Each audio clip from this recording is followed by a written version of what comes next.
આજે આપણે ગીતશાસ્ત્ર તેને 119માં અધ્યાયના 18મા વચનમાંથી 4 મહત્વપૂર્ણ બાબતો શીખવાના છે. હાલેલુયા. ગીતશાસ્ત્ર 119મો અધ્યાય દાઉદ ભક્ત દ્વારા લખવામાં આવેલું આ બાઇબલનું સૌથી મોટું ગીત છે, બાઇબલનું સૌથી મોટો અધ્યાય છે. અને આ અધ્યાયની અંદર 119મા અધ્યાયની અંદર આપણે 18મા વચનમાંથી 4 મહત્વપૂર્ણ બાબતો શીખવાના છે. તો તમે તમારું બાઇબલ ઉઘાડો અને જૂના કરારની અંદર ગીતશાસ્ત્ર તેનો 119મો અધ્યાય અને એનું 18મું વચન તમે જુઓ. હું તમારા માટે વાંચું છું, ધ્યાનથી તમે સાંભળો. તારા નિયમશાસ્ત્રમાંની આશ્ચર્યકારક વાતોનું અવલોકન કરવા માટે મારી આંખો ઉઘાડ. હાલેલુયા. સાથે મળીને આપણે વાંચીએ. તારા નિયમશાસ્ત્રમાંની આશ્ચર્યકારક વાતોનું અવલોકન કરવા માટે મારી આંખો ઉઘાડ. વચનને માટે આપણે જોરદાર તાળી પાડીએ. પરમેશ્વરને મહિમા આપે કે આપણને આ સુંદર વચન આજે સવારે આ ભક્તિ સભામાં પ્રભુ આપણને આ વચન આપે છે, જેથી કરીને આ વચનનું મર્મ અને આ વચનની ગહેરાઈને આજે આપણે બહુ જ સરળતાથી શીખવાનો પ્રયાસ કરીશું. એની અંદર 4 મહત્વપૂર્ણ બાબતો છે. 4 મહત્વપૂર્ણ બાબતો આ છે કે સૌથી પહેલો જે બાબત છે જેને આપણે શીખીશું એ છે તારું નિયમશાસ્ત્ર. પહેલું જે બાબત છે એ છે તારું નિયમશાસ્ત્ર છે. બીજી જે બાબત છે એ છે આશ્ચર્યકારક બાબતો યા આશ્ચર્યકારક વાતો. ત્રીજી બાબત છે અવલોકન કરવું. અવલોકન કરવું, ટુ બી ઓબ્ઝર્વ. શું કરવું? અવલોકન કરવું. અને ચોથી વાત છે જે પ્રાર્થના છે તમારી ને મારી હરેક પ્રભુના લોકોની પ્રાર્થના છે. ચોથો વિષય છે, ચોથો મુદ્દો છે મારી આંખો ઉઘાડ. મારી આંખો ઉઘાડ. સૌથી પહેલાં આપણે પહેલા મુદ્દાને શીખીએ. તારા નિયમશાસ્ત્રની વાતો, એટલે કે તારું નિયમશાસ્ત્ર. પહેલી વાત આપણે શીખીએ તારું નિયમશાસ્ત્ર. નિયમશાસ્ત્ર એટલે કે આપણે બાઇબલ હાલ આપણી પાસે 66 પુસ્તકો થી જે સજ્જ છે એ બાઇબલ આજે આપણી પાસે છે, જેની અંદર આપણી પાસે જૂનો કરાર અને નવો કરાર છે. 39 પુસ્તકો જૂના કરારની અંદર અને 27 પુસ્તકો આપણી પાસે નવા કરારની અંદર છે. અને આ રીતે આપણી પાસે જૂનો કરાર અને નવો કરાર એક બાઇબલનું જે એક રૂપરેખા હાલ આપણી પાસે ઉપલબ્ધ છે. કંઈક બીજા પણ પુસ્તકો હશે જે આજે આપણી પાસે ઉપલબ્ધ નથી, પરંતુ આજે એક વિશ્વાસુ વ્યક્તિ તરીકે, એક પ્રોટેસ્ટન્ટ વ્યક્તિ તરીકે આપણી પાસે 66 પુસ્તકો છે. અને કેથોલિક જે બંધુઓ છે એમની પાસે 72 જેટલા પુસ્તકો છે. અને કયું ખરું કયું ખોટું એની કોઈ ટિપ્પણી નથી કરતો, પણ આજે આપણી પાસે જે ઉપલબ્ધ બાઇબલ છે જે પ્રોટેસ્ટન્ટ લોકોની પાસે એ 66 પુસ્તકોથી સજ્જ એક સુંદર મજાનું આપણી પાસે બાઇબલ છે. અને અહીંયા જે પહેલો જે પોઈન્ટ આપણે શીખવાના છે, પહેલો મુદ્દો આપણે શીખવાના છે એ છે તારું નિયમશાસ્ત્ર. બધા બોલો, તારું નિયમશાસ્ત્ર. વાલા ભાઈ બહેન, આ દુનિયાની અંદર આજે આ આધુનિક જમાનાની વાત કરીએ અને પૌરાણિક જમાનાની વાત કરીએ, આદિકાળથી લઈને આજ દિન સુધી હજારો લાખો અગણિત પુસ્તકો આ દુનિયામાં રચાયા છે. એમાં ધાર્મિક પુસ્તકો હોય, સામાજિક પુસ્તકો હોય, નૈતિક પુસ્તકો હોય, કાયદાના પુસ્તકો હોય, અન્ય વિષય જેમ કે વિજ્ઞાન, સમાજ વિદ્યા અને ભૂગોળ અને અલગ અલગ પ્રકારના જે વિષયો પર પણ મહા સંશોધનો થયા છે. મોટા મોટા પુસ્તકો છે આપણી પાસે. અને ભારતની વાત કરીએ તો ભારતની પાસે વિભિન્ન પ્રકારના ધાર્મિક પુસ્તકો છે, વિભિન્ન પ્રકારના સામાજિક પુસ્તકો છે, સાંસ્કૃતિક પુસ્તકો છે, રાજકીય અલગ અલગ રાજ્યની અલગ અલગ સંસ્કૃતિ અને ભાષા છે, વિવિધ પ્રકારના પુસ્તકો આજે આપણી પાસે મોજૂદ છે.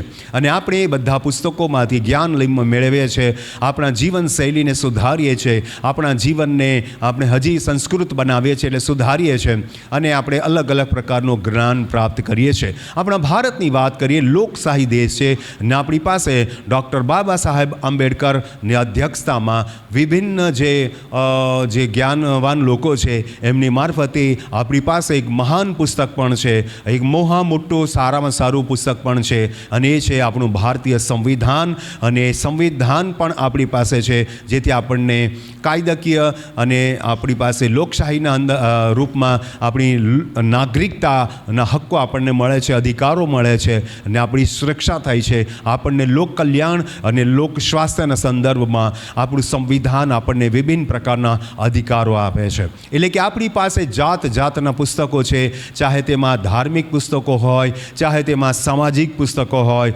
ચાહે તેમાં અલગ અલગ પ્રકારના વિશેષ જ્ઞાન એટલે કે વિજ્ઞાન અને અલગ અલગ ગણિત અને અલગ અલગ પ્રકારના સમાજ વિદ્યા અને અલગ અલગ પ્રકારના નૈતિક પુસ્તકો હોય, સાહિત્ય હોય, અલગ અલગ પ્રકારના પુસ્તકોનો ભંડાર છે આપણી પાસે. પણ હું જે વાત આજે પહેલા મુદ્દામાં કહેવા માગું છું એ દાઉદ ભક્ત એક વાત કહે છે અને દાઉદ ભક્ત એમ કહે છે કે તારું નિયમશાસ્ત્ર. બધા બોલો, તારું નિયમશાસ્ત્ર. જેટલા પણ પુસ્તકો આવ્યા છે, ચાહે તે ધાર્મિક પુસ્તકો હોય, ચાહે તે રાજકીય પુસ્તકો હોય, ચાહે તે સાંસ્કૃતિક પુસ્તકો હોય, ચાહે તે નૈતિક પુસ્તકો હોય, યા વિજ્ઞાનને લગતા પુસ્તકો હોય, અલગ અલગ પ્રકારનું જ્ઞાન આપતા પુસ્તકો હોય, યા સાહિત્યના પુસ્તકો હોય, એ બધા જ પુસ્તકો માનવ નિર્મિત છે. માનવની બુદ્ધિ દ્વારા, માનવની સમજણ દ્વારા, માનવીય જ્ઞાનના આધારે જે તે ભાષાની અંદર એ પુસ્તકો લખવામાં આવ્યા. પરંતુ બાઇબલ બિલકુલ અલગ પડે છે. બાઇબલ બિલકુલ અનોખું, અદ્ભુત, અલૌકિક પુસ્તક પડી જાય છે. કેમ કે બાઇબલ લખવા માટે માણસે ભલે એને લખ્યું, પરંતુ પરમેશ્વરના પવિત્ર આત્માની પ્રેરણાથી એ પુસ્તક લખાયું છે. એટલે કે પોતાની બુદ્ધિ યા પોતાની શક્તિથી નહીં, પોતાના બળ અને પોતાની બુદ્ધિથી નહીં, પોતાની કલ્પનાઓથી નહીં, પોતાની સમજણથી નહીં, પણ પવિત્ર આત્માએ જેમ જેમ એમને દોરવણી આપી તેમ તેમ એ બધા પુસ્તકો લખવામાં આવ્યા. અને બાઇબલનો ઇતિહાસ એવું કહે છે કે 1500 વર્ષથી પણ વધારે વર્ષોનો સમયગાળો છે. એમ જોવા જઈએ તો આદમથી લઈને પ્રભુ ઈસુના હાલ આપણા સમય સુધીની વાતો છે. પણ જે લખાણ થયું એ લખાણની વાત કરીએ તો 1500 વર્ષના સમયગાળા દરમિયાન 40થી વધારે લોકો એ આ પુસ્તકો લખ્યા. અને એ પુસ્તકોનો જે સંપુટ બન્યો, જે સંગ્રહ બન્યો, એને આપણે પવિત્ર બાઇબલ કહીએ છીએ. Hallelujah, hallelujah. કહેવાનો ભાવાર્થ એ છે કે બાઇબલ જ માત્ર હોલી બુક કહેવાય છે, પવિત્ર બુક કહેવાય છે. બાકી બધા જ જે પુસ્તકો છે એ જે તે વિષય અને જે તે બાબતોને કારણે પુસ્તકો કહેવાય છે. બાઇબલ પવિત્ર પુસ્તક છે. તાળી પાડી આપણે હાલેલુયા.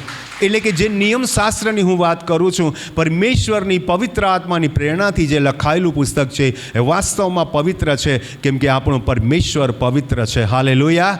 આપણો પરમેશ્વર પવિત્ર છે એટલે એના દ્વારા જે લખાયેલું પુસ્તક છે, એની પ્રેરણા દ્વારા જે પુસ્તક લખાયેલું છે એ પણ પવિત્ર છે. એટલે કે બિલકુલ અલગ પડી જાય છે બાઇબલ. દુનિયા બાકીના જે વિશ્વના જે કે આપણા દેશના કે આપણા રાજ્યના જે કંઈ પુસ્તકો છે એમાં બાઇબલ બિલકુલ અનોખું પડી જાય છે. કેમ કે બાઇબલ કોઈની બુદ્ધિથી નહીં, કોઈકની કલ્પનાથી નહીં, કોઈકની સમજણથી નહીં, પણ પવિત્ર આત્માના સીધી પ્રેરણા અને પવિત્ર આત્માના વિભિન્ન અનુભવો દ્વારા એ પુસ્તક લખવામાં આવ્યું છે. એટલે આજે આપણે ગૌર કરીએ, આપણે ધ્યાન આપીએ કે આ દુનિયામાં વિશ્વભરની અંદર હજારો અગણિત પુસ્તકો છે, હજારો વિષય પર લખાયેલા પુસ્તકો છે, હજારો બાબતોનું જ્ઞાન આપે છે, હજારો કિસ્મની આપણને માહિતીઓ આપે છે. પરંતુ બાઇબલ આપણને આપણા જીવનનો ઉદ્ધારનું પુસ્તક છે. ઉદ્ધારનું જ્ઞાન આપે છે, પરમેશ્વરની સાચી ઓળખાણ આપે છે, આપણા ઉદ્ધાર કરતા પ્રભુ ઈશુની ઓળખાણ આપે છે, આપણા સંરક્ષક, આપણા સંબોધક, આપણા સહાયક પવિત્ર આત્માની આપણને ઓળખ આપે છે. તાળી પાડી આપણે હાલેલુયા. બીજા બધા ધર્મ પુસ્તકોમાં જ્ઞાન છે, પણ બાઇબલની અંદર જ્ઞાનની સાથે સામર્થ્ય છે. બાઇબલની પાસે જીવન બદલવાનું સામર્થ્ય છે. હાલેલુયા. બીજા પુસ્તકો જીવન શૈલી બદલે છે. બીજા બધા પુસ્તકો તમારી જીવન શૈલી બદલશે, તમારી સોચ બદલશે, તમારી વિચારસરણી બદલશે, તમારી ક્યારેક બાહ્ય રૂપમાં કંઈક બદલાણ કરશે, પણ બાઇબલ આપણું આંતરિક રૂપાંતરણ કરે છે. હાલેલુયા. તાળી પાડીએ આપણા પવિત્ર બાઇબલને માટે. બાઇબલ એક અનોખું પુસ્તક છે જે તમારા આત્માની સાથે સંવાદ કરે છે, તમારા મનની સાથે વાર્તાલાપ કરે છે, તમારી બુદ્ધિની સાથે વાર્તાલાપ કરે છે, તમારી સમજણની સાથે વાર્તાલાપ કરે છે, તમારા અંતઃકરણની સાથે વાર્તાલાપ કરે છે. જ્યારે બાકીના બધા પુસ્તકો તમારા મનની સાથે ભલે વાત કરતા હોય, તમારા જ્ઞાનની સાથે વાત કરતા હોય, તમારી સમજણની સાથે વાત કરતા હોય, પણ કદાચ તમારા આત્માની સાથે એ સીધી વાત નથી કરી શકતા. એની એક મર્યાદા છે. પણ બાઇબલ અસીમિત છે, અદ્ભુત છે, અનંત છે. અને બાઇબલનું જે વચન છે એ આપણને આપણા આત્માની સાથે સીધી વાત કરે છે. હાલેલુયા. અને એટલા માટે એક એડવર્ટાઇઝમાં કહેવામાં આવે છે, સીધી બાત નો બકવાસ, એટલે કે બાઇબલની અંદર કોઈ પરિકલ્પના નથી લખવામાં આવી, કોઈ કાલ્પનિક બાબતો નથી લખવામાં આવી. બાઇબલની અંદર સર્વાંગ સંપૂર્ણ બાબતોની માહિતી આપવામાં આવી છે. એના ભૂતકાળની માહિતી આપવામાં આવી છે, વર્તમાનની માહિતી આપવામાં આવેલી છે, ભવિષ્યની માહિતી આપવામાં આવેલી છે. ત્રણેય કાળની માહિતી બાઇબલની અંદર આપણને મળે છે. હાલેલુયા. એટલે જ્યારે દાઉદ ભક્ત કહે છે કે તારું નિયમશાસ્ત્ર, તો એ તારું નિયમશાસ્ત્ર એટલે કે પવિત્ર બાઇબલ આપણને અનોખી બાબતોમાં લઈ જાય છે, અનોખી આત્મિક સૃષ્ટિમાં લઈ જાય છે, આત્મિક દુનિયામાં લઈ જાય છે, આત્મિક રીતે આપણું બદલાણ કરે છે. અને એટલું જ નહીં, આ માનવી જીવનમાં આપણો સુધારો કરે છે, માનવીય જીવનમાં આપણને બદલે તો છે. માનવીય જીવનના છેલ્લા શ્વાસ સુધી આપણા જીવનમાં એ પરિવર્તન તો લાવે છે, પણ એની અસર અનંત જીવન સુધી છે. તાળી પાડીએ આપણે હાલેલુયા. તો પહેલો મુદ્દો આપણે શીખી રહ્યા છે તારું નિયમશાસ્ત્ર. બધા બોલો, તારું નિયમશાસ્ત્ર. બીજો પિત્તર તેનો 1 અધ્યાય અને 20-21 વચન હું તમારા માટે વાંચું છું, ધ્યાનથી સાંભળો. આપણે શીખી રહ્યા છે તારું નિયમશાસ્ત્ર એટલે કે પવિત્ર શાસ્ત્ર બાઇબલ વિશે.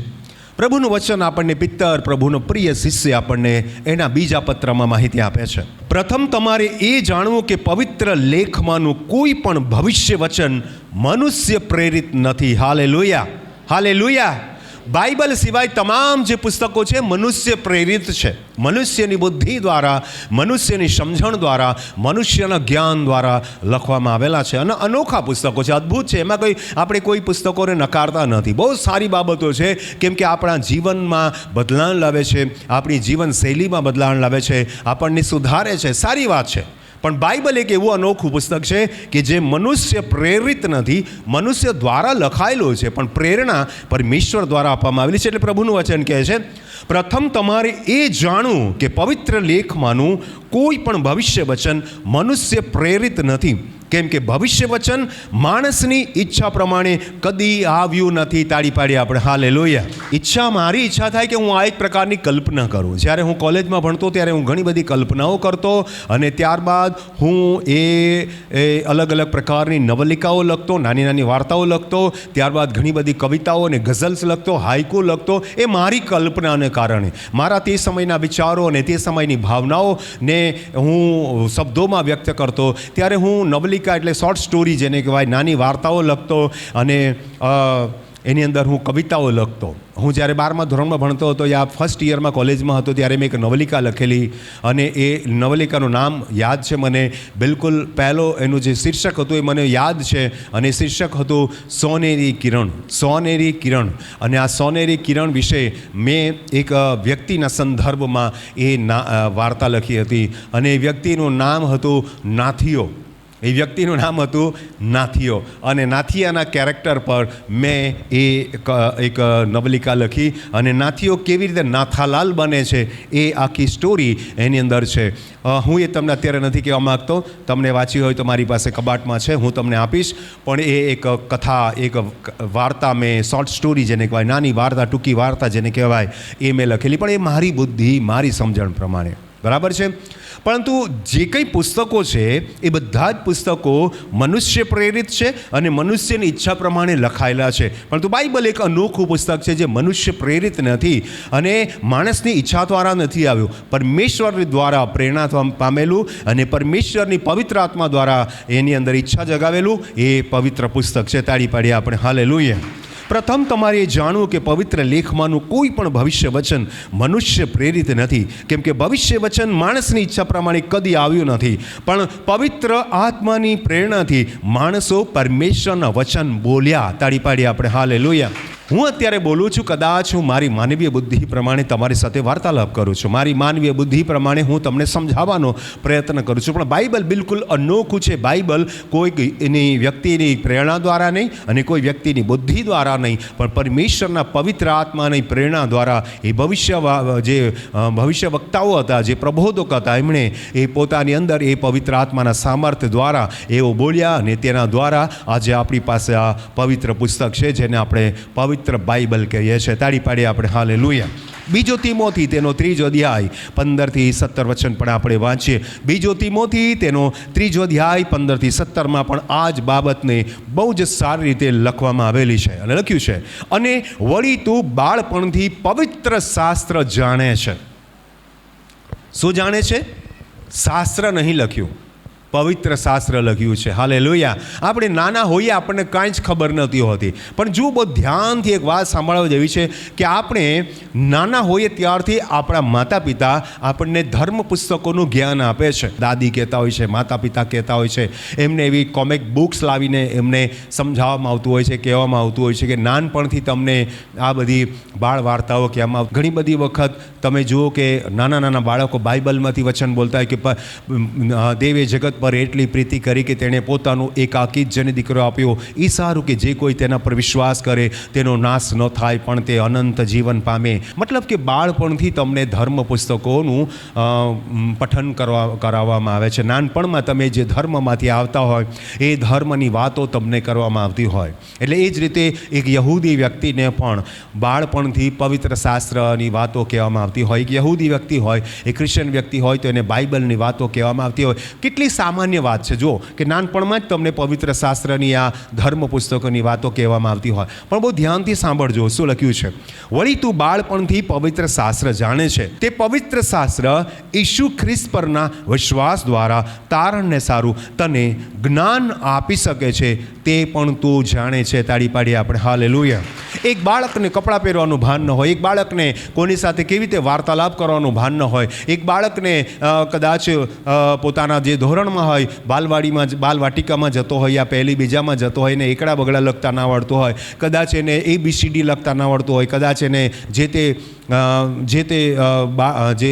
શિક્ષણમાં જે કંઈ અભ્યાસક્રમ છે તે પ્રમાણે લખતા આવડતું ન હોય, પણ હરેક મા બાપ પોતાના બાળકોને બાળપણથી જ એ ધર્મ પુસ્તકોનું પઠન કરાવડાવે છે. યા શ્લોક યા કલમા યા વચન એ મોઢે કરાવે છે અલગ અલગ ધર્મ પ્રમાણે. બરાબર. એટલે કે બાળપણમાં જ ગળથુથીમાં એને કહેવાય, બાળપણમાં જ એવા સંસ્કારો આપવામાં આવે છે, એવું સિંચન કરવામાં આવે છે કે તેઓ ધર્મ પુસ્તકોનું પઠન કરે, ધર્મ પુસ્તકોને પોપટની જેમ બોલે. પણ જો ધ્યાનથી સાંભળો, બાળપણની અંદર તમને ને મને પણ કદાચ અલગ અલગ ધર્મ પુસ્તકોનું જે સમાજમાંથી આપણે આવીએ છીએ એનું આપણને શિક્ષણ યા આપણને એની કંઈક કેળવણી આપવામાં આવી છે. પણ ધીરે ધીરે જ્યારે આપણી સમજણ કેળવાય છે ને ત્યારે શું સમજણ કેળવાય છે તે જુઓ કે વળી તું બાળપણથી પવિત્ર શાસ્ત્ર જાણે છે. પણ હવે જુવાન થયા પછી જ સાંભળવા જેવી વાત છે, કેમ કે તિમોથીને લખે છે, જુવાન વ્યક્તિને લખે છે. તે પવિત્ર શાસ્ત્ર ઈસુ ખ્રિસ્ત પરના વિશ્વાસ દ્વારા તારણને સારું તને જ્ઞાન આપી શકે છે. હાલેલુયા. હાલેલુયા. એટલે કે દુનિયાના તમામ ધર્મ પુસ્તકો તમને સંસ્કાર આપે છે, તમને કેળવણી આપે છે, પણ બાઇબલનું જે પવિત્ર વચન છે એ તમને તારણને જ્ઞાન આપે છે કે કેવી રીતે તારણ મેળવવું. તો તમને એના વિષયમાં સમજણ પડે છે. જેમ જેમ તમે મોટા થતા જાઓ છો, બાઇબલનું પઠન કરતા જાઓ છો, વાંચન કરતા જાઓ છો, મનન કરતા જાઓ છો, જેમ જેમ તમે આગળ વધો છો તેમ તેમ તમારી આત્મિક બુદ્ધિ ખીલે છે અને તમને અહેસાસ થાય છે, તમે વિશ્વાસ કરો છો પ્રભુ ઈસુ પર લખેલું છે, ઈસુ ખ્રિસ્ત પરના વિશ્વાસ દ્વારા તમને તારણને માટે, મુક્તિને માટે, મોક્ષને માટેનું જ્ઞાન થાય છે. એટલે કે બાઇબલ તમને સૌથી વિશેષ વાત છે કે તમને તારણ કેવી રીતે મેળવવું. અને લખ્યું છે દરેક શાસ્ત્ર પરમેશ્વર પ્રેરિત છે, તે બોધ આપે છે, તે નિષેધ એટલે અમુક વસ્તુ નહીં કરવી, પાપ નહીં કરવું, વ્યભિચાર નહીં કરવું, હત્યા નહીં કરવી, ચોરી નહીં કરવી, લોભ નહીં કરવો વગેરે વગેરે તમને નિષેધ એટલે કે નકાર આપે છે કે ભાઈ નહીં આ નહીં કરવું, એની તમને મતલબ ચેતવણી આપે છે. અને લખે છે સુધારા અને ન્યાયપણાના શિક્ષણને અર્થે બાઇબલ તમારા માટે ઉપયોગી છે. હાલેલુયા. સુધારાને માટે તમારું ભૌતિક સુધારો, તમારો બૌદ્ધિક સુધારો, તમારો સામાજિક સુધારો અને તમારો આત્મિક સુધારો કરે છે બાઇબલ. અને એટલા માટે એ પવિત્ર બાઇબલ આપણને અદ્ભુત શિક્ષણ આપે છે. આગળ લખ્યું છે અને એ જો તમે શિક્ષણ લો છો, એ શિક્ષણ લીધા પછી શું થાય છે પરિણામ, જેથી પરમેશ્વરનો ભક્ત સંપૂર્ણ તથા સર્વ સારા કામ કરવાને સારું તૈયાર થાય. તમને પવિત્ર બાઇબલનું જે વચન છે એ તમને કેવો બનાવે છે? પરમેશ્વરનો ભક્ત. બધા બોલો, પરમેશ્વરનો ભક્ત બનાવે છે. અને સાથે સાથે કેવું બનાવે છે? સંપૂર્ણ તથા સર્વ સારા કામ કરવા માટે તમને તૈયાર કરે છે. બાકીના જે સામાજિક પુસ્તકો યા નૈતિક પુસ્તકો યા સાહિત્યના પુસ્તકો તમારી બુદ્ધિને ખીલવે છે, તમારી જીવનશૈલીને સુધારે છે, પણ બાઇબલ તમારે આત્મિક જીવનને સુધારી દે છે. તાળી પાડીએ આપણે. હાલેલુયા. તો પહેલો મુદ્દો કયો શીખી રહ્યા છે આપણે? તારું નિયમશાસ્ત્ર. બીજા મુદ્દામાં જઈએ આપણે. બીજો મુદ્દો શું કહે છે?